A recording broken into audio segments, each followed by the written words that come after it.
So I invest $1,000 at 12% per annum compounding monthly. And you look at that and you say, that's a job for the compound interest formula. And you know immediately that this is the compound interest formula. Or maybe not this one, maybe a different one, maybe this. And if you've been paying attention, you probably think of a graph in your head, something that looks a bit more like this. Now this stuff's all fine, but technically that's not how the money works. And we can come up with a better formula, and a better graph. Let's start with the graph. The graph of your money does not grow like this. When you put your money in the bank, you start off with this amount and you will continue to have that amount until the end of the month, at which point your money will grow. And it won't grow by some smooth amount. It jumps by the amount of interest that the bank pays you. And it stays at that amount for the next month. And then it jumps. And it stays at that amount. And then it jumps and it stays at that amount. There is never a moment when you have this much money in your bank. There is never a moment when you have this much money in your bank. You only have these discrete amounts in your bank. And that's why these formulas are not technically correct. Because if I sub in this t value, which might be like 1.7, I'll get this dollar value. So I just need to sub 1.7 in there and I'll get whatever that dollar value is. That's not right. That will never happen. And similarly, if I want to get this dollar value, which we know will never be in your bank, I just need to sub in this amount right here. These formulas are broken. They're spitting out numbers that don't happen. So we can fix them, and it's really, really easy. Now, if we focus in on the letter T in both of them, all we need to do is alter the letter T by putting these special brackets around them. It's a line with a bottom, a line with a bottom. And these brackets are called the floor function. And what does a floor function do? Well, it just rounds down whatever you put inside your brackets. For example, if you put the number 7 inside of a floor function, the answer is simply 7. Because if you round down 7, you get 7. All right, let's try one that actually something happens. If we put 2.3 into our floor function, the answer is 2. It rounds down 2.3. And if we put 7.99 into our floor function, we get 7. And this is really important because that is how money actually works when you put it in a bank. So if we get to our 7.99th period, we think the day before or the minute before the bank pays us our next compound interest, we're not going to have that amount in our bank. We're going to have the time before it. So it's really important that our compound interest formula is rounding down. So the right compound interest formula, or the better compound interest formula, has this neat little floor function in it. All right, let's demo it. Let's try it the old way and now try it the new way under here. So investing $1,000 at 12% per annum, compounding monthly, how much after 8.9 months? Now I'm going to use this formula here, but you can do similar with this formula.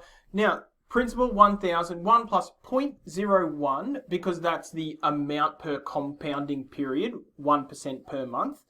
And then to the power of time, the old way, we just put 8.9 in there. Now, if you type that into your calculator, you're going to get an answer of $1,092.60. But what about if we do it the new way with our floor function? So it doesn't look like much has changed, except now it's 1,000, 1.01 to the power of 8. And if I type that into my calculator, I get $1,082.86, which is $10 less than this. Now you might think, but I want more money. Yeah, but this is actually the amount of money in your bank account after 8.9 months. So if it's the last day of the month or the last 2 or 3 days of the month, which is about 8.9 months, that's the amount of money. You're still moving along this line. You haven't jumped up to the next line yet. This is assuming that you're about here, but you're not there. You're all the way back down here. You don't move along the blue line, you move along these green bits.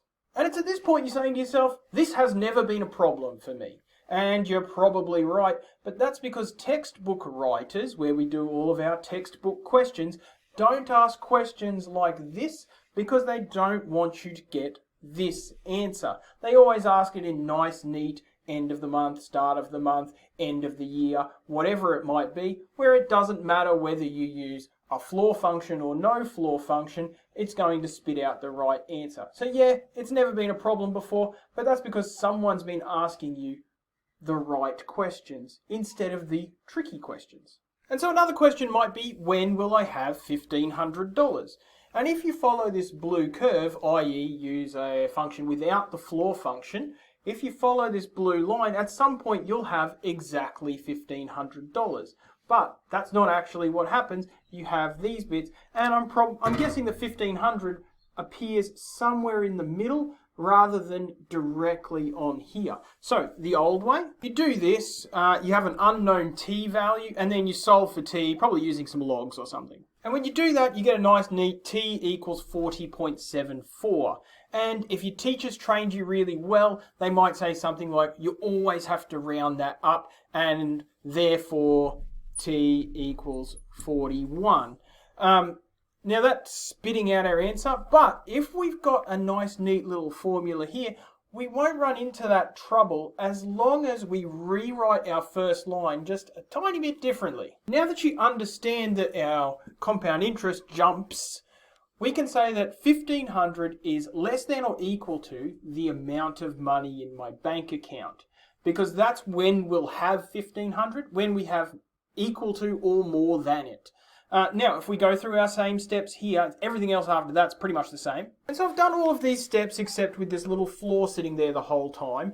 And now we have 40.74 is less than or equal to floor t. And the question is, what is the value of that is greater than this? And closest to it, because we want to know when will I first have more than $1,500.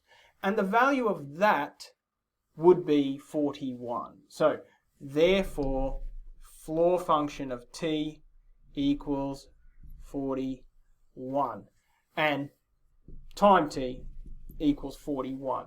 At the time 41, after 41 months, we will have more than $1,500, not exactly $1,500 in 40.74 months. So when it comes to maths, what we're trying to do is reflect reality. This is a better reflection of reality than the old compound interest formula that you've been using in the past.